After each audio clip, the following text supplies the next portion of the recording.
Welcome students, let us see one more question for Ashoka aptitude test. देखिए, इस question में क्या कहा जा रहा है कि Anis can do a piece of work in 88 days. देखिए, अनीश है जो कि किसी वर्क को 88 डेज में पूरा कर सकता है। ठीक है। युग can do the work in 66 days. So let us indicate by y, and y can do the same work in 66 days, right? Anish started the work alone. इसने वर्क को स्टार्ट करा है. After how many days should Yug join him so that the work is finished in 44 days? तो कितने दिनों के बाद युग को ज्वाइन करना चाहिए ताकि पूरा काम 44 डेज में कंप्लीट हो जाए। देखिए, आपको पहले भी टाइम एंड वर्क के कंसेप्ट में बता चुका हूँ। सबसे पहले क्या करते हैं, हम इनकी एफिशिएंसी निकालते हैं। ठीक है। तो एफिशिएंसी निकालने के लिए भी दो तरीके हैं। एक तो जो आप बेसिक 9th-10th के मेथड से करते हैं, और दूसरा जो मैंने आपको एप्टीट्यूड के मेथड से बताया था।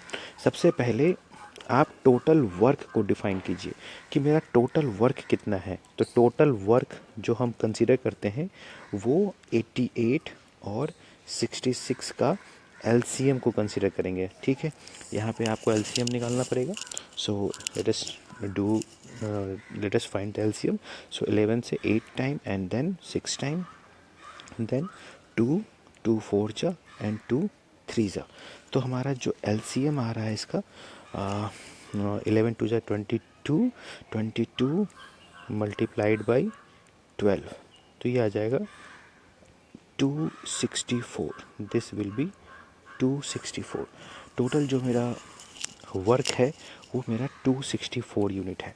तो इसके आगे क्या करना होता है, चलिए देखिए, यानी कि टोटल वर्क जो है मेरा 264 यूनिट है। ठीक है। हमारे पास दो पर्सन है, ए और वाई। ठीक है। ए एक काम को 88 डेज में कर सकता था। तो अगर 88 डेज में उसको अगर 264 यूनिट अगर वर्क करना है तो उसकी एफिशिएंसी क्या होगी, मतलब एक दिन में कितना काम करेगा। तो देखिए, आप एलसीएम से भी सोच सकते हैं। यहाँ से 88 हटा लीजिए, एलसीएम में से 88 हटा लीजिए। तो 88 हटाने का मतलब है, देखिए, आपको डिवाइड करने की भी ज़रूरत नहीं है। 88 कैसे हटेगा, देखिए ये 88 हटा दिया मैंने, 11 एंड 8, 88 हट गया। तो एफिशिएंसी क्या हो गई यहाँ पे 3, यानी ये 3 यूनिट वर्क पर डे करता है। उसी तरह से वाई की एफिशिएंसी निकालनी है। वाई अकेले 66 डेज में कर सकता था। तो आप अपने एलसीएम में से 66 को हटा लीजिए। तो कैसे हटेगा, 11 हट जाएगा और 2 हट जाएगा और 3 हट जाएगा, तो बच जाएगा 4। ये काम आप डायरेक्ट डिवाइड करके भी कर सकते थे, बट ज़रूरत नहीं है। सो ए की एफिशिएंसी है 3 यूनिट पर डे और वाई की एफिशिएंसी है 4 यूनिट पर डे। ठीक है। अब देखिए, यहाँ से रियल जो आपका कैलकुलेशन है, सॉरी, वो शुरू होता है। देखिए, पूरा काम 44 डेज चला, पूरा काम 44 डेज चला। इसका मतलब ए ने टोटल 44 डेज काम करा है। ए ने ही वर्क स्टार्ट किया था और इसने पूरे स्टार्टिंग से लेकर एंड तक काम किया है। तो इसने टोटल कितना काम किया, आपको सोचना पड़ेगा। इसने टोटल कितना काम किया, तो 44 इंटू 3, क्योंकि एक दिन में 3 यूनिट वर्क करता है। तो ये हो जाएगा 132 यूनिट इसने वर्क करा। तो रिमेनिंग कितना है, कितने काम बच गए, तो 264 में से आप 132 सब्सट्रैक्ट कर लीजिए। 132 सब्सट्रैक्ट कर लेंगे तो क्या बचेगा, 132 यूनिट और बच जाएगा। ये 132 यूनिट वर्क कौन करेगा, ये 132 यूनिट वर्क करेगा Y. This will be completed by Y. अब वाई को इतने काम करने में कितना समय लगेगा, तो वाई की एफिशिएंसी है 4।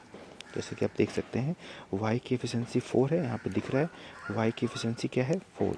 तो 4 यूनिट के रेट से अगर वो वर्क करे तो y को कितने दिन लगने वाले हैं। सो 132 upon 4, how much, that is the 4 3 जा 12 एंड 33 डेज, मतलब 33 डेज